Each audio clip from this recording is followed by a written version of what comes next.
transformation in this segment of the sermon, transformation and liberation, the facts for the Bible, its truth, and that this is not just facts, not a fantasy or fiction, but it's based in facts and evidence. This is the segment of the facts and the evidence.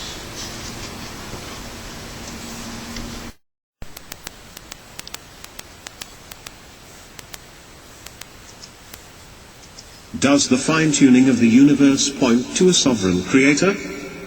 One of the most astonishing discoveries of the 20th century was that the universe is fine-tuned to support intelligent life. From the force of gravity to the balance of matter and antimatter, the universe is balanced, as it were, on the fine edge of a razor. Consider the force of gravity. If it was stronger, or weaker, by 1 part out of 10,100, that's a 1 with 100 zeros behind it, the universe could not, support intelligent life.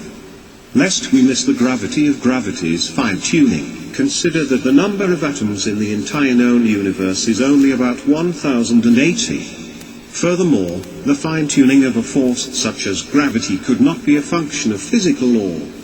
Why?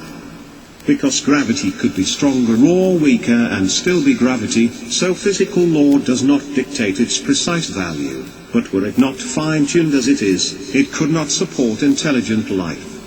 Finally, the fine-tuning of the universe cannot reasonably be attributed to chance because of the infinitesimally small range of values involved. Chance is infinitely more likely to produce a life-prohibiting universe than one that is life-sustaining. The only plausible source of the fine-tuning of the universe is an external, transcendent, incalculably powerful and intelligent, personal mind, who we call God. 1. Is Earth a privileged planet designed for scientific discovery? Scientific sophists serendipitously suppose that Earth is a singularly insignificant speck of soil aimlessly adrift in a meaningless universe. As documented by astronomer Guillermo Gonzalez and philosopher J.W. Richards, however, evidence refutes the principle of mediocrity, Copernican principle, demonstrating instead that our Earth is a singularly privileged planet designed for discovery.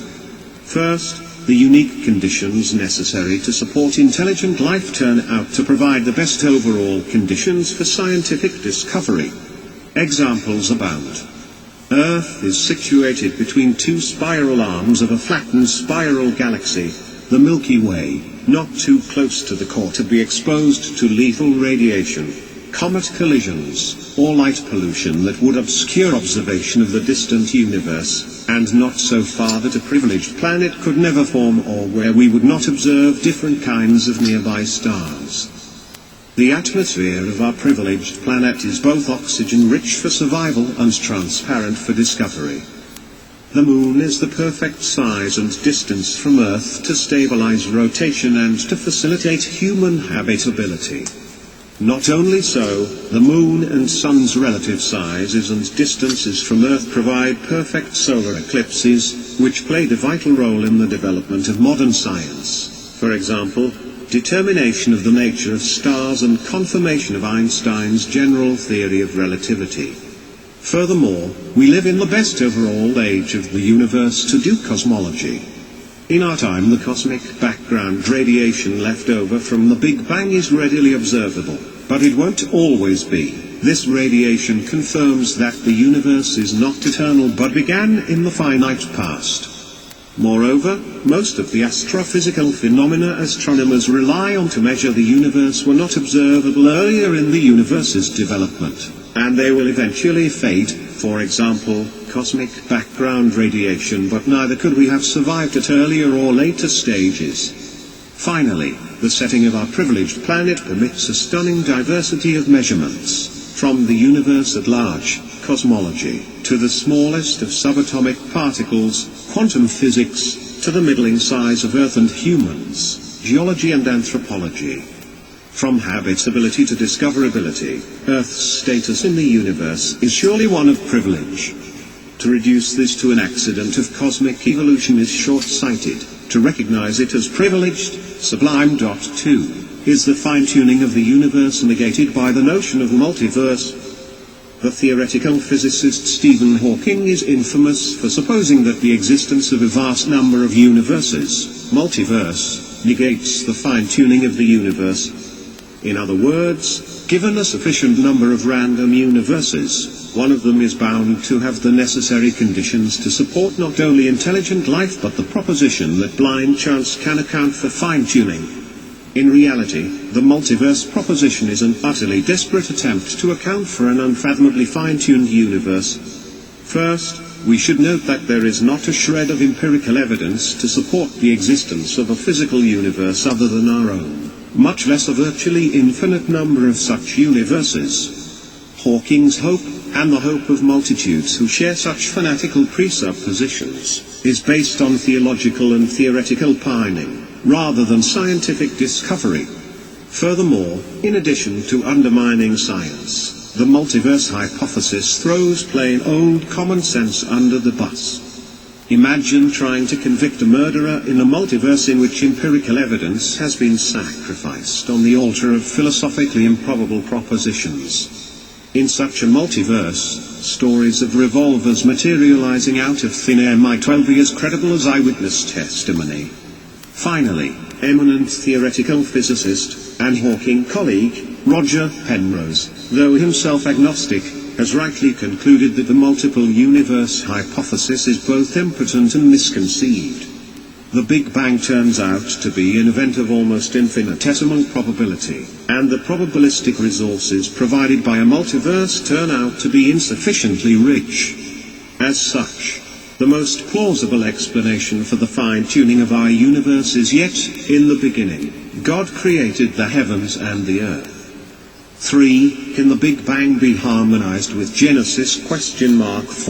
The Big Bang postulates that the universe began as an infinitely dense singularity and has since been expanding for billions of years. Though Big Bang cosmology is not communicated in the Genesis account of creation, it lends scientific credibility to the scriptural contention that God created the universe ex nihilo, out of nothing. First, like the Bible, the Big Bang postulates that the universe had a beginning. As such, it stands in stark opposition to the scientifically silly suggestion that the universe eternally existed. Furthermore, if the universe had a beginning, it had to have a cause. Indeed, the cause of all space, time, matter, and energy must be non-spatial, non-temporal, immaterial, and unfathomably powerful and personal. As such, the Big Bang flies in the face of the philosophically preposterous proposition that the universe sprang into existence out of nothing and lends credence to the Genesis contention of an uncaused first cause who spoke and the universe leapt into existence. Finally, though evolutionists hold to Big Bang cosmology, the Big Bang does not presuppose biological evolution. In other words, Big Bang cosmology answers questions concerning the origin of the space-time continuum, as opposed to questions concerning the origin of biological life on Earth. While we must not stake our faith on Big Bang cosmology, we can be absolutely confident that as human understanding progresses, creation will continue to point to the one who spoke and the universe leapt into existence. 5. Were the Genesis creation days literal, long, or literary? There are three dominant schools of thought within evangelical Christianity regarding the Genesis days of creation. First, the popular 24-hour view posits that God created the heavens and the earth in 6 sequential literal days. A majority in this camp view the universe to be approximately 6,000 years old and consider all death, including animal death, to be a direct function of Adam's fall. Furthermore, the day-age perspective posits that God created the heavens and the earth in 6 long sequential day-ages totaling billions of years. In contrast to the 24-hour perspective, the day-age view posits that nature red in tooth and claw is the result of God's very good creation prior to Adam's fall into a life of perpetual sin terminated by death. Finally, The framework perspective holds that the 7 days of creation are non-literal, non-sequential but nonetheless historical. In concert with the day-age perspective, they view animal death to be consistent with the goodness of God's creation and believe that the age question is settled by natural revelation, Book of Nature, rather than by special revelation, Bible.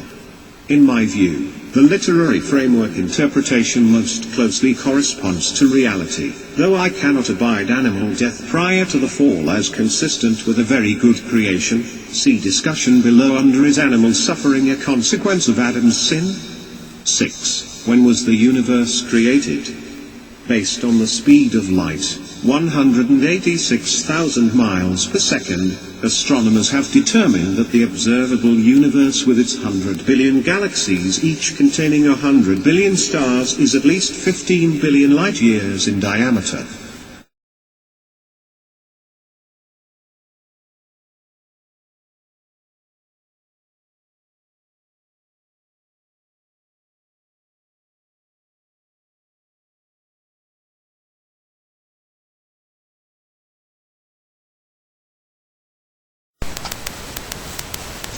A light year is the distance light travels in a year, a distance measured not in billions, but trillions, about 5878499810000 miles.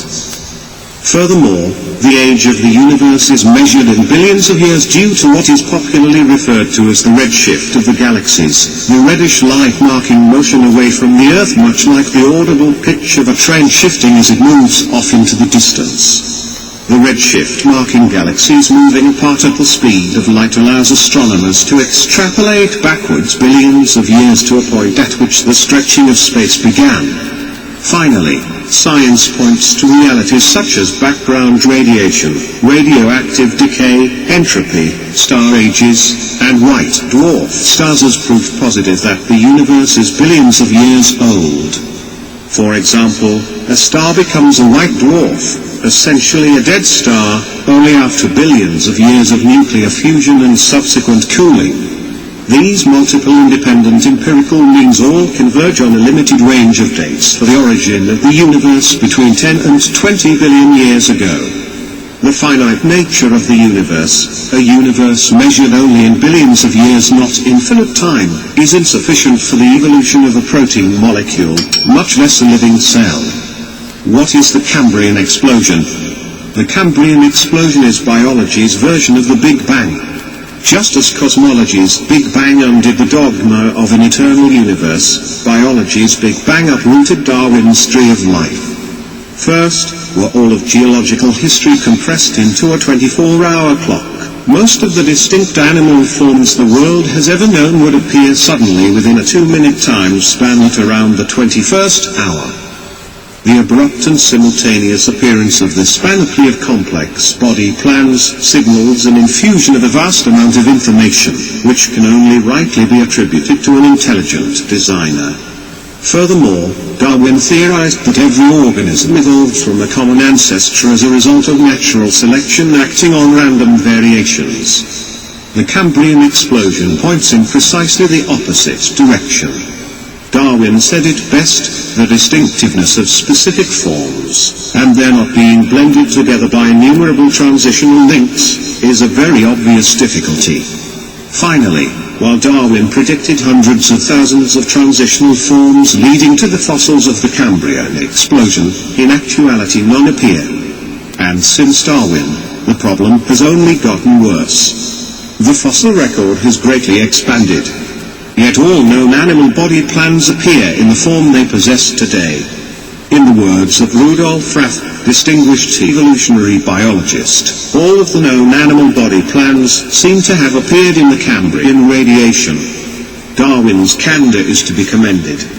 If it could be demonstrated that any complex organ existed which could not possibly have been formed by numerous, successive, slight modifications, my theory would absolutely break down.